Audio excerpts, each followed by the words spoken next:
I wanted a program of sacred music which was not typically sacred. It's quite interesting because you see around 1600 the composers started exploring this new style of the baroque, so this very more dramatic, expressive style with continuo instruments, and it was really a way of putting across and expressing a text. And this began, of course, as something set for setting secular poetry and for operas, but very quickly the composers realised that this was actually a perfect vehicle for setting sacred texts as well, because it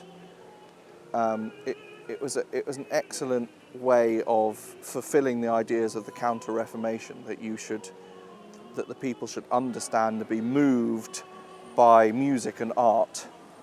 So this is the kind of music that we're performing in Holland in May. So we have composers like Alessandro Grandi, who was a pupil of Monteverdi, and then of course composed from outside Italy like Schütz, but they came and they heard this exciting new radical style, and then they took it to other parts of Europe like Germany, and also some English composers like Purcell, who were also influenced and were in this new Baroque style, a number of them in Latin. And I think Latin is often something which is thought of as something a little bit academic, stand away. Latin is something very pure.